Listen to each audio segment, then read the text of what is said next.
Olá, tricolor! Clima pesado nos bastidores do Fluminense. Conflito entre jogadores e reforços próximos de fechar. Mas antes de te contar, se inscreva no canal e deixe o seu like nesse vídeo. Com apenas uma vitória nos últimos 9 jogos, o Fluminense ligou o sinal de alerta do torcedor, que viu o time caindo de produção progressivamente, sendo eliminado da Copa do Brasil e correndo um pequeno risco na Libertadores. O cenário rendeu críticas a diversos jogadores, inclusive num protesto no centro de treinamentos Carlos Castilho. A fase ruim dentro de campo, no entanto, está longe de quebrar a confiança que o conselho diretor do clube tem no técnico Fernando Diniz.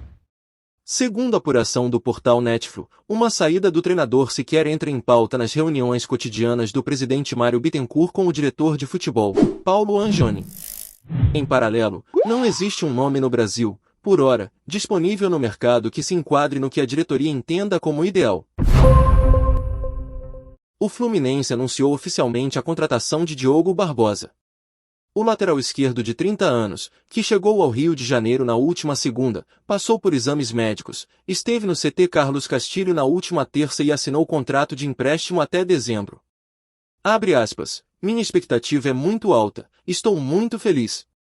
Estava ansioso para que o acerto se concretizasse logo.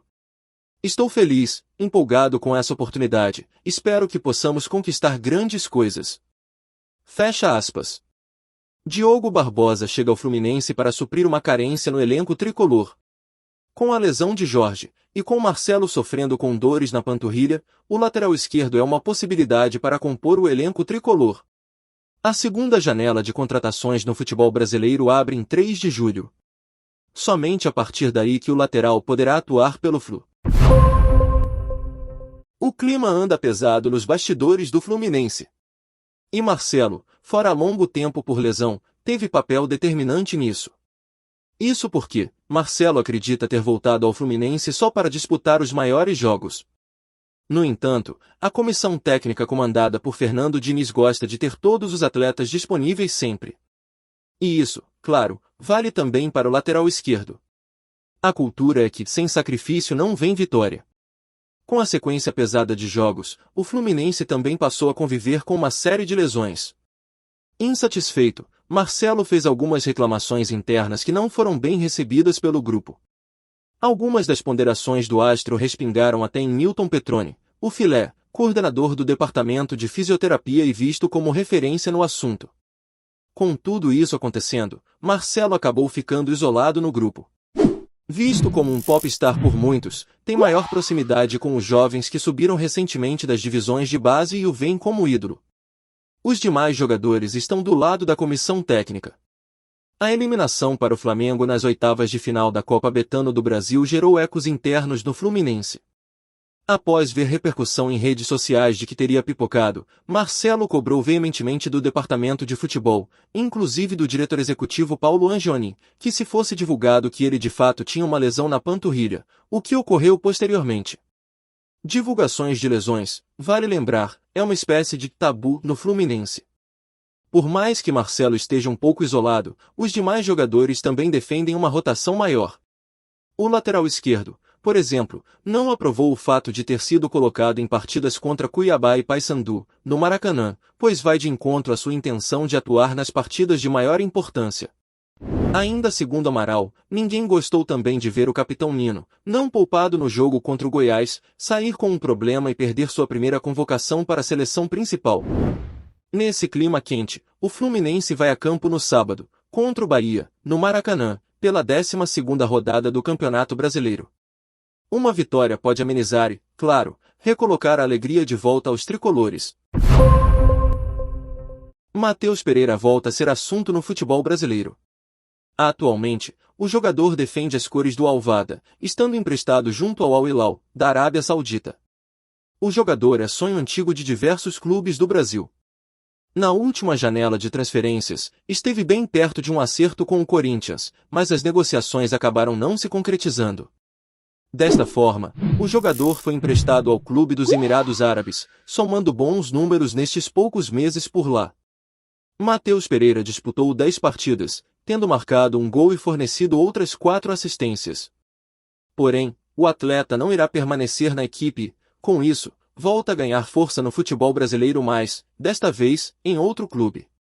Conforme repercutido em portal, o Fluminense está interessado no atleta e estaria mantendo contato com o staff do jogador para um possível avanço. O Palmeiras também estaria de olho. Mas, enquanto isso, Matheus Pereira segue com contrato no Al Hilal. Ele que, antes de chegar ao futebol saudita, se destacou na Inglaterra, onde defendeu as cores do West Bromwich Albion e foi considerado um dos principais destaques da Premier League. Cria das categorias de base do Santos, Caio Jorge vem sendo fortemente cotado para retornar ao Brasil. Nos últimos dias, o Fluminense e o próprio Santos vêm sendo apontados como interessados na chegada do atleta, que nos próximos dias se reapresentará à Juventus. Isso porque, embora considere emprestar o jogador, a Vettia-Signora prioriza um acerto com um clube europeu, visando permitir que o brasileiro se adapte ao futebol do continente. Além disso, existe a possibilidade de que, caso venha a ter um bom desempenho na pré-temporada, Caio seja utilizado pela Juve no primeiro semestre da temporada. Todavia, mesmo com a intenção da Juventus de mantê-lo na Europa, Caio Jorge segue sendo ventilado no futebol brasileiro. Do Fluminense para o Cuiabá. Cleison estava com tudo acertado para ser reforço do tricolor carioca, mas agora está bem perto de fechar um retorno ao Dourado, clube onde se destacou em 2021. O jogador, de 28 anos, está em fim de contrato com o Vivare Nagasaki, da segunda divisão do Japão, e vê com bons olhos um retorno ao futebol brasileiro, onde foi procurado por alguns clubes. A notícia da negociação com o Cuiabá foi confirmada pelo Globo Esporte, que apurou que as conversas estão avançadas. Cleison, que ainda tinha mais um mês de contrato com o Vivare Nagasaki, recusou a proposta do clube japonês de renovação e entrou em acordo para já ser liberado e definir seu futuro. Com isso, ele chegará sem custos de transferência.